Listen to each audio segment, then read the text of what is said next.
পুজোর সময় সেই জামা কাপড় কিনতে যাওয়া সব বাচ্চাদের সাথে নিয়ে। অবশ্য এই কাজটা বরাবর ছোট ঠাকুরপুই করতো।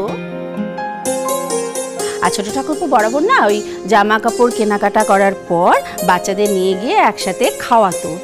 একবার হয়েছে কি, ফিরলে তোমরা আমাকে একটা খবর দিও। আমি বরং ততক্ষণ একটু বিশ্রাম নিই। জেঠুমণি বলো। অর্চি আমাকে দাদা ভাইয়ের সব কথা বলেছে। আর শোনো, আমি তোমাকে কথা দিচ্ছি, আমি নিজে একদিন দাদা ভাইকে খুঁজে বার করব।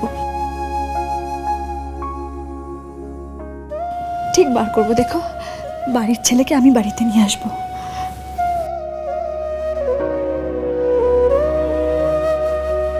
দিদি ভাই, আমারই ভুল হয়েছে, ওসব পুরনো কথা তুলে আনা আমার উচিত হয়নি।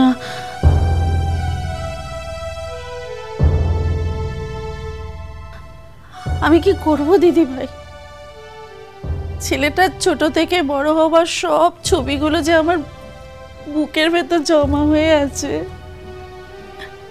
মাঝে মাঝে ভেসে ওঠে ছবিগুলো। কি করে ভুলি বলো তো?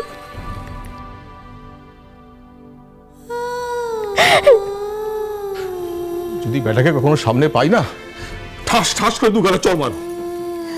বেরে বলবো যে আমাদের এত কষ্ট দেওয়ার অধিকার তোকে কে দিয়েছে? বল, তোকে অধিকার কে দিয়েছে? জেঠুমণি, যে যোগাযোগ রাখতে চায় না, বাড়ির লোকের চোখে দেখা দূরে থাক, তাদের গলার স্বর পর্যন্ত শুনতে চায় না, তাকে খুঁজে এনে তুমি কি করবে মা লক্ষ্মী?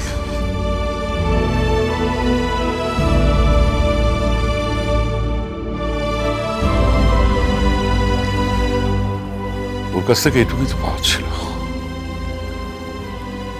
আর কি দিতে পারে ও?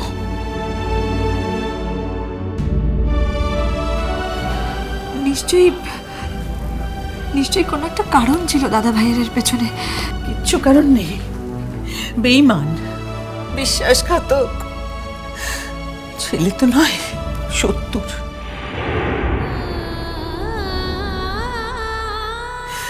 10 মাস 10 দিন ধরে পেটি করে 70 বড় করেছিলাম তো আমি।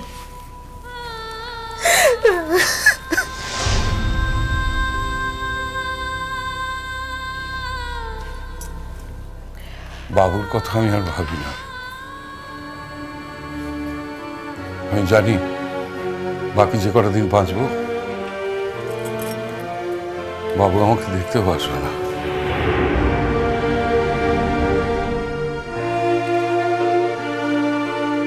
তুই আমাদের ছেড়ে চলে যাস না মা। আমি জানি এই সংসারের বাঁধনে আমাদের সবাইকে তুই একমাত্র বেঁধে রাখতে পারবি। কমলিকা, এই সংসারের সবটাই সুখের নয়, সবটাই মসৃণ নয়।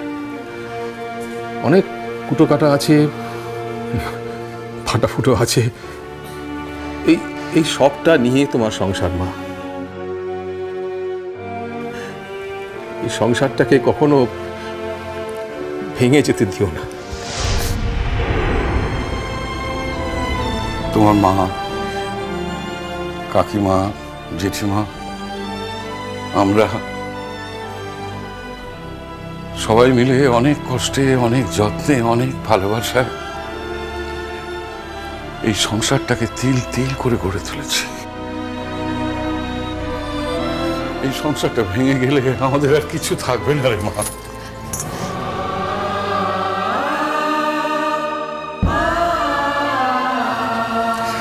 আরে দেখ না, আমাদের টাকা পয়সা নেই, বড় বাড়ি নেই, গাড়ি নেই, কিছু নেই। আচ্ছা, শুধু এক বুক ভালোবাসা। আরে এই ভালোবাসা দিয়ে আমরা সবাইকে আপন করে নিতে পারি। তুই শুধু আমাদের ওইটুকুতে তাহলেই আমরা সবাই খুশি থাকবো রে মা, আমরা সবাই খুশি থাকবো। জেঠুমণি, জেঠুমণি, আমি আমার বাবা মার একটা মাত্র মেয়ে, জানো। অনেকজনের সঙ্গে বড় হওয়ার সুযোগ আমি কখনো পাইনি, কিন্তু যখন কাজল লেখার বাড়িতে যেতাম, গ্রামের বাড়িতে, তখন আমি বুঝতে পারতাম যে সবার সঙ্গে থাকা, সবার সঙ্গে মিলেমিশে আনন্দ করার কত কত মজা। আর যখন এই সংসারে এলাম, এই সংসারে আসার পর আমার সেই ছোট্টবেলার ভালোবাসার দিনগুলো আরো 100 গুণ করে ফিরে পেলাম।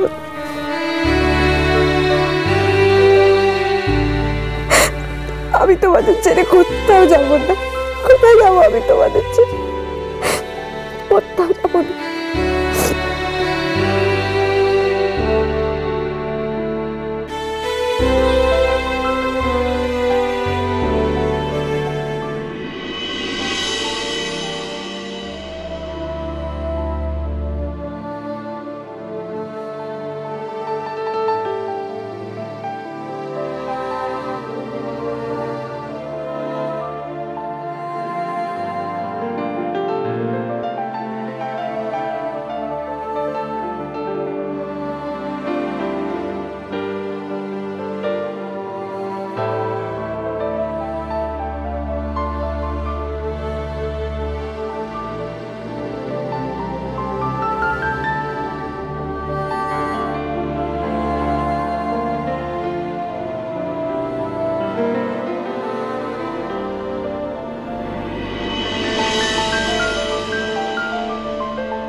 কেমন আছো বাহা? এখন একটু ভালো আনছি বটে।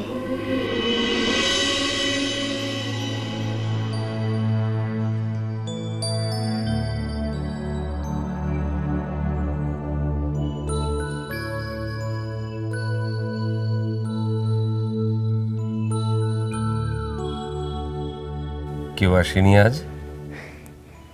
এসেছিল তো, ও ঘন্টা বাজার পত্রতে সকলে চলে গেছে। ওহো,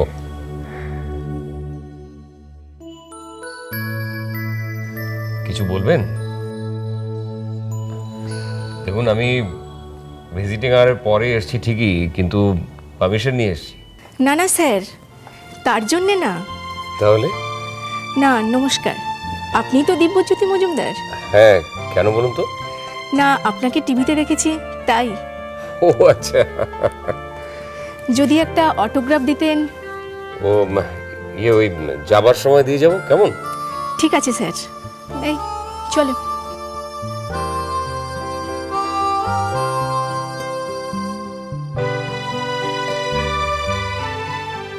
কি তুই কি মন দামি লোকটা আনছিস, সেটা দেখছি ওঠে। আর এই দামি লোকটাকেই তো তুমি ডাকাত ভেবে লাঠি নিয়ে তাড়া করেছিলে। কি হলো? মিঠা সরমটা কিনে দিচ্ছিস বাবু? আচ্ছা, এই নাও, এটা তোমার। এটা কি বটে?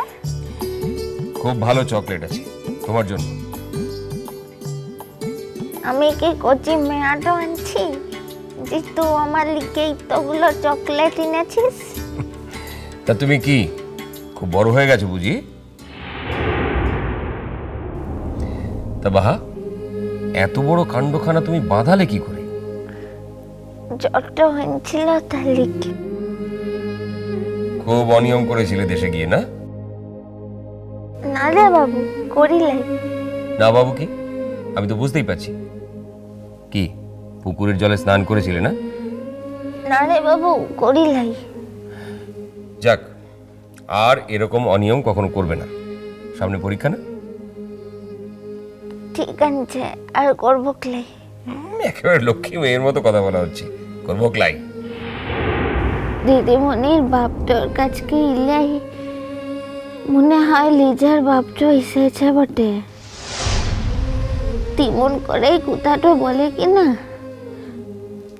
মোর বাপটো থাকলে সিও মোর সঙ্গে ইমন ভাবে কথাটো বলতো।